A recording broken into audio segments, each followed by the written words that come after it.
Happy morning, children. How are you all? So we are back in the next session now.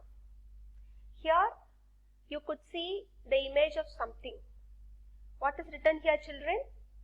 If you cannot do great things, do small things in a great way. Have you got the quote? If you cannot do great things, do small things in a great way. And just observe the picturization in a very clear manner. What picture is given over there? Because at the end of the session, there will be a question related to it. When we move on to the next thing, before going into the next lesson, what is the thing we have discussed in previous session, children? What is the poem we have discussed in earlier session? The poem is The Squirrel. The squirrel, which discusses the qualities of a squirrel, how the squirrel will be, like the way it runs, the way it sits and eats its nuts, and the way it is being very swift in movement. These are the qualities of a squirrel we have learned from the poem. We have seen this session before one day. Have you observed any squirrel after that? Did you notice any squirrel after that? Did you notice, children? And have you seen the things which I have told you? Okay. So, these are the values you would have learned from the squirrel. To be innocent in nature, to be swift in movement, and to have a good sitting posture. Squirrels are really innocent in nature. And the way they move, they'll be very swift in nature. To have a good sitting posture when you eat. These are the values. Now, before going into today's session, I have a list of questions for you. You can write today's date in your classwork notebook. Begin with the date. Start writing down these questions. Come on. What is the first question? Which is the tiniest insect that will be busy always? From your perspective, which is the tiniest insect that will be busy always? Have you taken down the question? Come on, write your answer. From your perspective, you feel like which is the tiniest insect that will be busy always? Okay, come to the next question now. Which always moves in a line? Okay, which insect will move in a line or they will move in a row? Are you clear with the question? Which always moves in a straight line, or whenever the line is break, it will just follow the thing which is going before them. Have you wrote down the answer, children? I'll give you some clues now for you to find out. Have you seen some insect working together in groups? Have you seen some insect working together in groups? Now, are you able to get the idea of what we are going to see? What will be the title of the lesson? And one more clue I'll give you. They'll be active during the summer season. During this season, especially, you could find the small insect which is busy always and it moves in a line. They work together and they'll be always active to do something, especially during summer season. What is the insect, children? Come on, speak out. What is the insect? Yes, you are right. The insect is ants. The next supplementary lesson which we are going to see is based on ants. You might think the poem is titled as The Squirrel. Here, again, a lesson based on ants. Small creatures, what do? They do small things, but it creates a big impact. We are human beings. Do we do any great things in life, children? Come on, think for a while. Do we do any great things in life? That is a question mark. Here, the first supplementary lesson is titled as The Tiny Teacher. Who is going to be the tiny teacher over here? The ant is going to be the tiny teacher over here.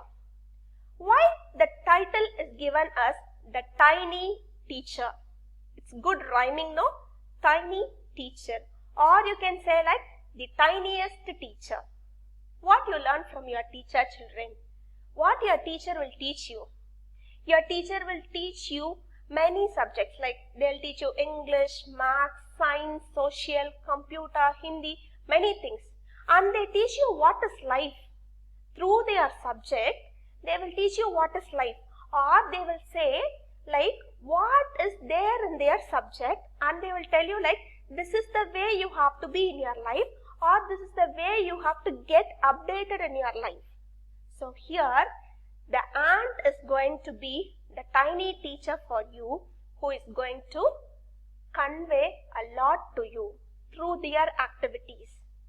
So when you will start noticing people, or when you will start observing people, when you admire them, you will start observing people.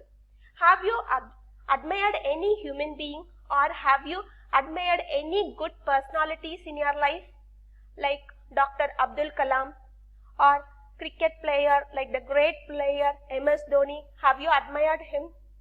Have you admired any such person in your life, children? If you are going to admire a person, you will just imbibe the quality in you without your knowledge. So here what you are going to do is, in this story, the tiny teacher, you are just going to observe the character of ants, whereas you are going to admire the qualities of ants. So the ant is ready to inspire you. Are you ready to admire them? This is going to be the lesson. The smallest creature is ready to inspire you, whereas we human beings should think whether do we have such qualities in our life. That is the reason why the title is given as the tiny teacher. You can also give your own title like the tiniest teacher, because a very fine and small creatures. So this is the reason why that brings out the significance of the title. It is not going to be a very big teacher. It is not going to be a very famous teacher. The smallest teacher, the tiniest teacher, who is going to inspire you. And you just get ready to admire your teacher. You are going to learn so many values from them. Are you ready for the lesson, children? Yes. What I am going to do is, I am not going to narrate you the story, because it is not the duty of the teacher to narrate you the story. Just I am going to highlight the ideas which is given in the story, so that you will come to know the good ideas or the literary perspective in the story. You are going to read the story on your own. This is the first supplementary lesson. The supplementary textbook is meant for you to read on your own. Don't always expect the story should be narrated by the teacher. That is a very wrong perspective. You have to read the story. You have to read the story again and again till you understand the story. Then you have to underline the good vocabularies which is present there. Write down their meanings. After writing down their meanings, just try to practice them in your life. By reading stories, your vocabulary knowledge will enhance like anything. During this time of holidays, are you reading any storybook, children? Do you have the habit of reading storybooks? If you don't have such habit, please start doing that. At least start reading your supplementary reader which is provided for you. That will be helpful for you. So, you are going to read the story now. And as I have told you in the before Zoom online session, I asked you to read the story. And before you come back to the lesson, you would have read the story. Have you read the story now? So, if you have not read the story, after reading the story, listen to the online session of this. Listen to the video of this. Only then you will get a clear picture of it. So, I am not going to You are going to read and I am going to highlight you with some ideas. Are you clear with the thing? Shall we enter into the lesson now? Yes. What is the title of the lesson? Again, the tiny teacher. Who is the tiny teacher here? The ant is the tiny teacher. Come. Can you see the quote which is given in the text for you over there? And could you observe what the image talks to you? Yes. Image.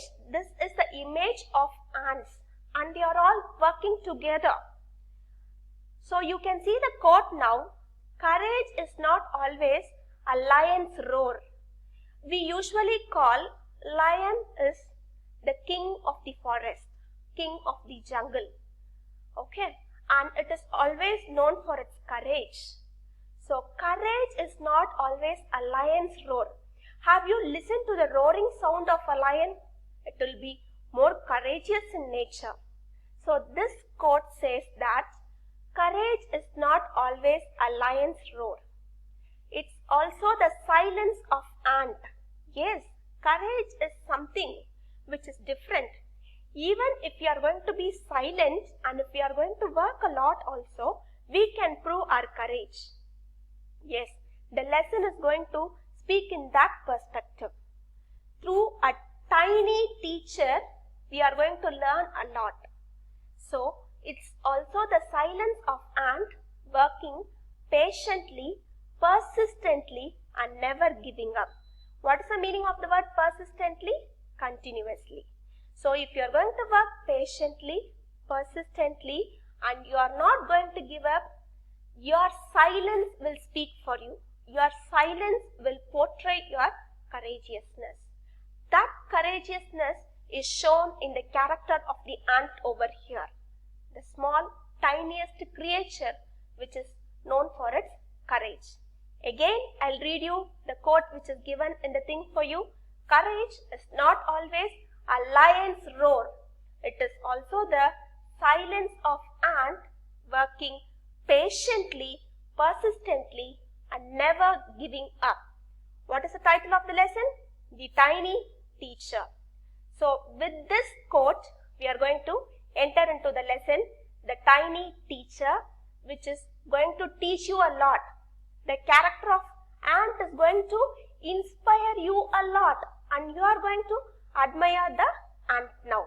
As the squirrel has inspired you, the ant is also going to inspire you now.